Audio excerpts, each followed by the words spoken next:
Good morning to the 3-point collectors and the 3-point collectors only.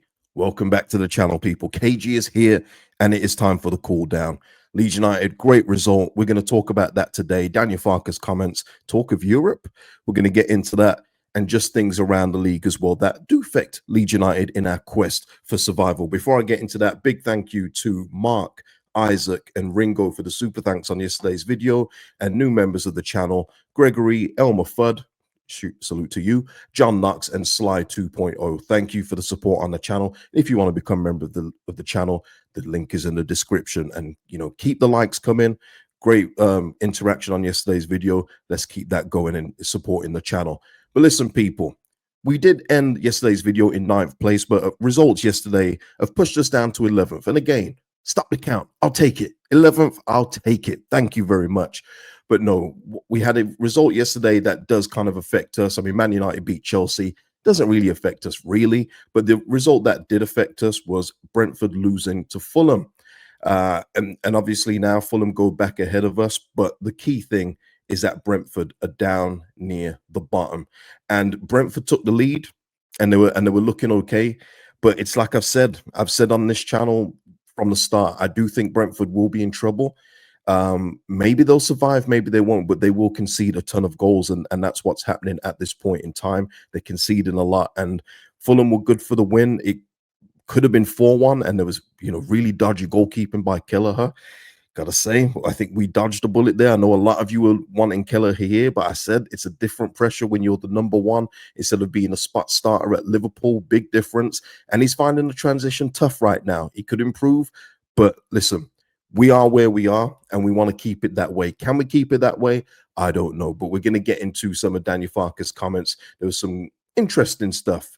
So let's get into it, people. Daniel Farke, dominant first half, clinical edge, excellent goals. Key was confidence in our start. We wanted to dominate this game. Sadly, mistake was punishing not tracking the run.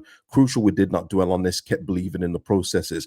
Now, I would say we did dominate after a certain period of the first half. I think we did start a little sloppy. There was a lot of runs not being made in the final third. He does mention Goodmanson in the first 5 minutes as well. But yeah, I do think once we got our goal, we were the team on top. I did only feel that there was going to be one winner after we scored. So he's kind of right on that. And he's absolutely right as well. Mentioned it yesterday in the match reaction. Once we go 1-0 down, there were question marks, weren't there? Who's going to score the goals? Can we get back into a game once we concede? And we did. So fair play to Farke and the boys. Would have liked more possession and control in the second half. They were throwing everything at it. We were always reacting in the second half, but I like that we showed defensive steel, as you can imagine. He said that. Good on our own box, hard fought and tight, but we deserved. Absolutely. Don't disagree with any of that. He's on the money with all of that there. Never in doubt we would score. Just the efficiency was missing in the first 4 games. 4 games without scoring, and I wonder what the hell Goodmanson was doing passing rather than shooting 5 minutes in. And again, I watched him say these things. He was saying it in like a jovial way.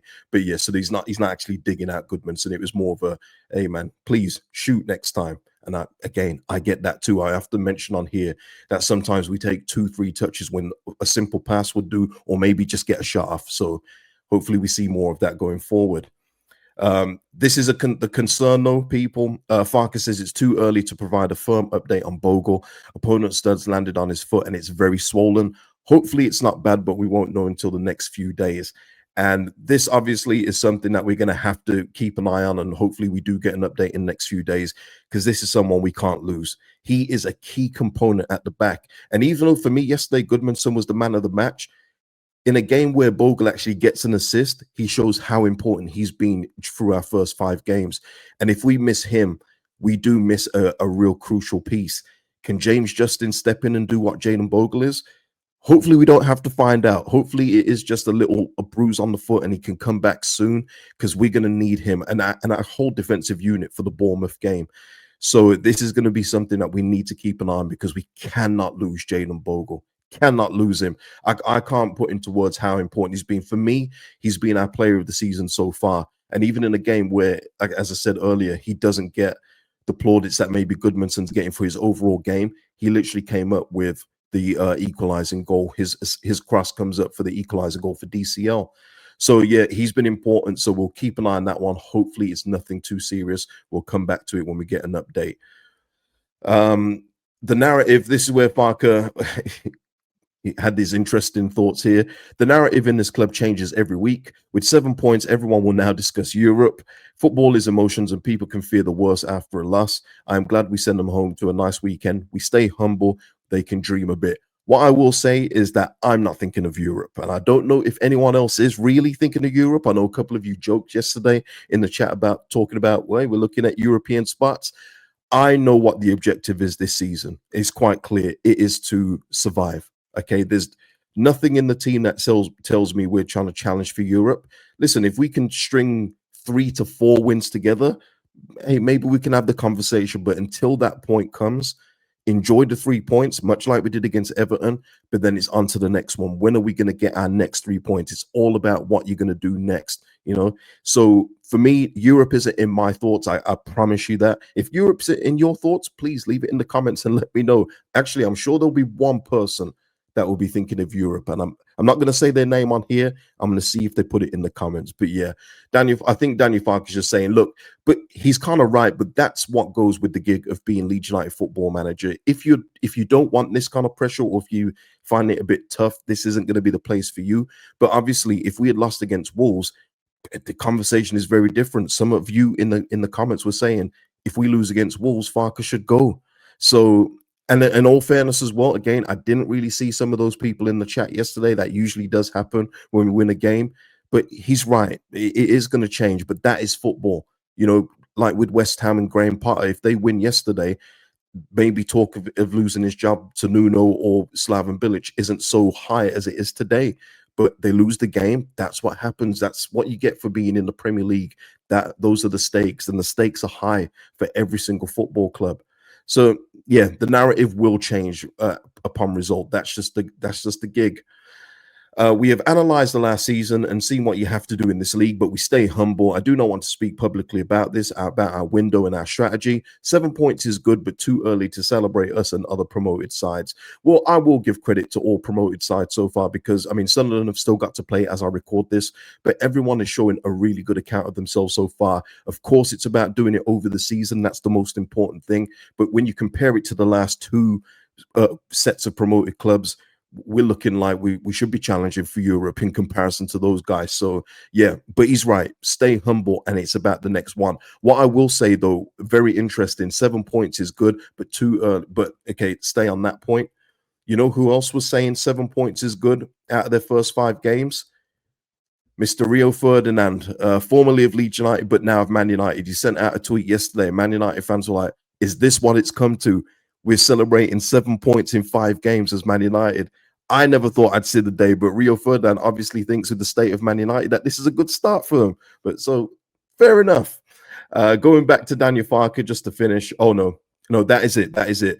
Just the Wolves manager in terms of that. We tried to correct behaviors this week. Conversation about starting well. After we scored, we stopped pressing, pushing, started to go back, conceded space, and they scored. Very easy for me to speak about mistakes, but I'm not this type of manager. First half, not on our level. Second half, took more risks. 2 strikers with Minitzi. Created chances to score, problems in their box, no counters for them. Then just 2 defenders. They tried everything to score, but it wasn't enough, people. It wasn't enough. But of course, what we're looking for is to build off this. And if we've got Bournemouth next. We'll see how they get on today against Newcastle. I'll be watching that game for sure. But look, it's about what we're going to do next. We've had a reasonable start. We've got to say that. Obviously, I think the icing on the cake would have been that point against Fulham, but that is gone now. Can we now get an unexpected point in our next 2 games before the international break? This win does give us a platform, and also for the confidence of the players who all got their first goals.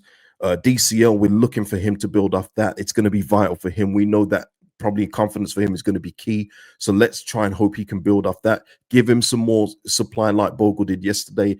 Bread and butter. That's what it's going to take. That's his strength, his aerial strength. Let's utilize it. Stack. Give me another one of those. And everyone as well as liking this video, people, go and like the Premier League post about Stack's free kick. Show them that we do matter after last week not even featuring us against Fulham.